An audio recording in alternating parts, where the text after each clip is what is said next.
Hello जी, राधे राधे, नमस्ते, प्रणाम। मैं आप सबके लिए लेकर आई हूँ एक बहुत ही प्यारा बेटी गीत। आप लोग जरूर फुल वॉच कीजिएगा, बहुत ही प्यारा गीत है। और आइए सुनते हैं बेटी गीत। अगर पेज पर आप लोग नए हैं तो चैनल को सब्सक्राइब कीजिए। अगर आप थोड़ा सा सपोर्ट करेंगे तो आगे बढ़ने का मौका मिलेगा। तो प्लीज़ आप लोग को हाथ जोड़ के निवेदन है कि आप लोग मेरा सपोर्ट करें और गीत को फुल वॉच करें। तो आइए सुनते हैं। बांसवा के कोठिया में दुई गो को पड़ावा, एगो बांसुरिया एक हो बांस। बांसवा के कोठिया में दुई गो को पड़ावा, एगो बांसुरिया एक हो बांस। एगो बांसुरिया एक हो बांस। आमा के कोखिया में दुई गो लालनावा, एगो बहिनिया एक हो भाई। एगो बहिनिया एक हो भाई। के हो कहेला बेटी के अड़े गड़े हो बियाहब, के हो कहेला छव हो कोस। के हो कहेला बेटी के काशी में हो बियाहब, के हो कहेला बड़ी हो दूर।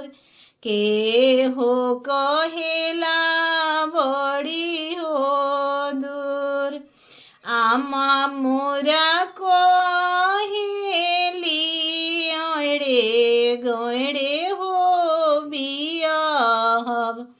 आमा मोरा कहेली अड़े गड़े हो बियाहब। पापा कहेले छव हो कोस। पापा कहेले छव हो कोस। भैया कहेले बहिनी के काशी में हो बियाहब। भौजी कहेली दूरा हो देश। भौजी कहेली दूरा हो देश। के हो जे दिला बेटी के अन धन हो सोनावा, के देला लहारा हो पटोर। के हो देला लहारा हो पटोर। के हो जे देला हो चढ़ने के हो घोड़ावा, के जे देवेला खोइचा हो धान। के जे देवेला खोइचा हो धान। आमा जे दिहली हो यन धन हो सोनावा, पापा देवेले लहारा पटोर। पापा जे देले लहारा पटोर। भैया जे देहला न हो चढ़ने के हो घोड़ावा, भौजी देवेली खोइचा हो धान। भौजी देवेली खोइचा हो धान। आमा के सोनावा हो चम हो चमके, फाटी जइहे लहारा हो पटोर।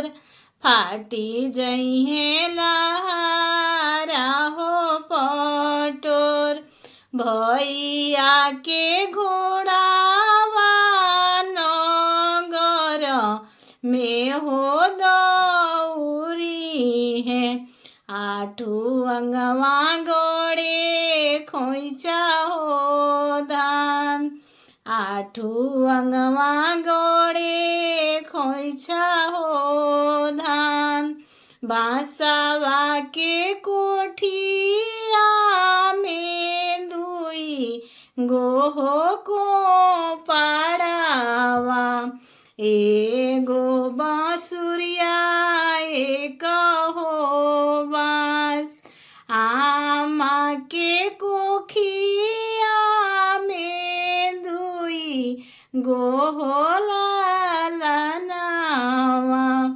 एगो बहिनिया एक हो भाई एगो बहिनिया एक हो भाई। गीत को फुल वॉच करने के लिए थैंक यू सो मच।